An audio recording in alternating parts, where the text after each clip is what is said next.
Hey, what's up guys? How y'all doing? This is C-Ball Yusuf, aka Chris, checking in for another video commentary. So today I will be doing part 2 of my series where I will be covering all you need to know for when Black Ops 2 comes out in a week.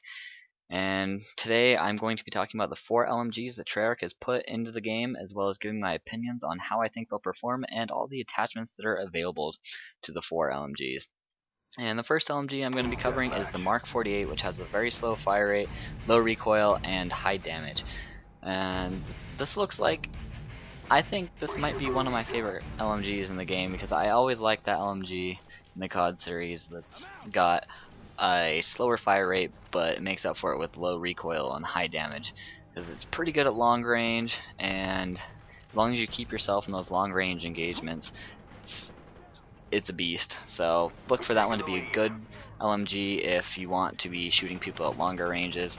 It'll suffer at close range, but as long as you keep them at long range, you'll be good to go. And the next gun is the Hammer, which has got a medium fire rate, low recoil, and medium damage.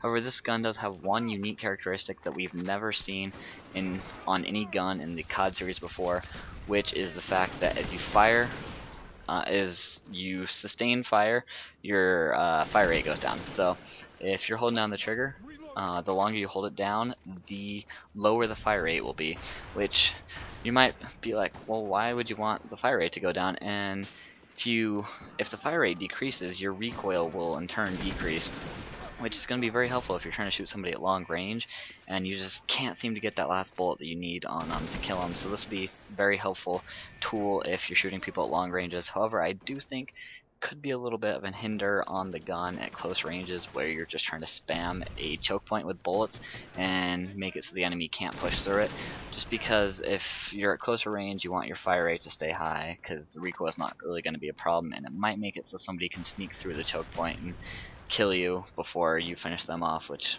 could suck. So we'll see how that turns out. And the next LMG is the LSAT, and this one also looks like it could be competing with the MK48 to be the best LMG in the game. It's got medium fire rate with very low recoil and high damage. It looks to be the jack of all trades, good at every single range LMG in this game, and look for it to be similar to the L86 from Modern Warfare 3. And the last LMG is the QBB LSW, and this gun's got a really high fire rate. However, that also makes it have a pretty high recoil, and it also has low damage. This gun looks like it's not really going to be that good in LMG. It should be good at closer ranges, where it doesn't really matter too much if you have higher recoil, and the high rate of fire will keep it competitive. However, at long range, once the recoil does become an issue, it looks to be not very effective. And next up, we are going to be covering all the attachments available to the LMGs in Black Ops 2. And the first attachment is the reflex sight, which works very similar to the red dot sight from previous Call of Duties, and should be a good attachment if the gun has not very good iron sights. Next attachment is quick draw, which helps you aim down sight faster. Nothing new there.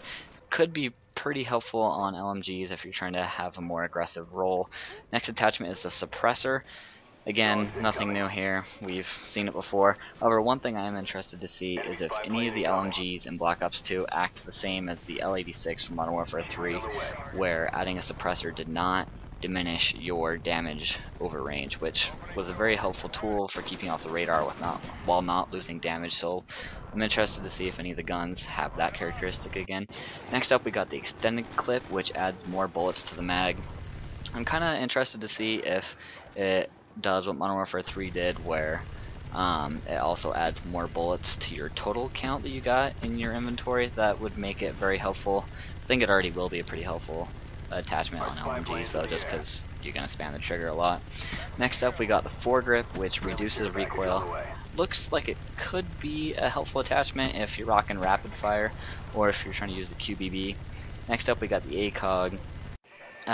Probably not going to be the most popular attachment, just like it never is in any of the previous CODs. Next up, we got the adjustable stock, which acts the same as Stalker from Modern Warfare 3, which just helps you move side to side faster while aiming down sights. Should be pretty helpful if you're wanting a more aggressive role with an LMG. Next up, we got the laser sight, which is this game's version of steady aim. and it's actually been pretty fun on LMGs in the past, such as the M60 from Black Ops 1 was really fun to run around with steady aim.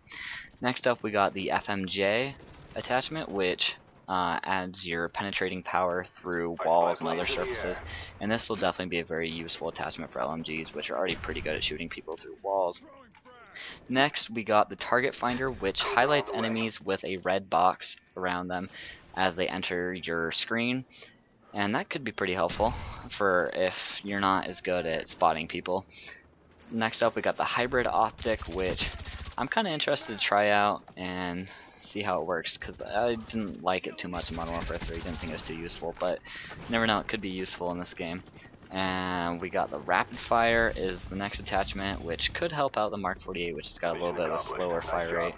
And last but not least we got the dual band, which I'm interested to see if this acts like the thermal in Modern Warfare 3 did, where it reduces the recoil of the gun, because that would make it a very helpful attachment if it does that. And that's about it for all my thoughts on the different LMGs and attachments in this game. I would have liked to see a little bit more variation in the number of LMGs that are available to us, but I'm still excited to try them all out.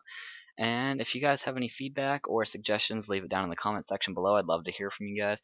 If you made it this far, I would really appreciate a like, and until next time, see you guys later.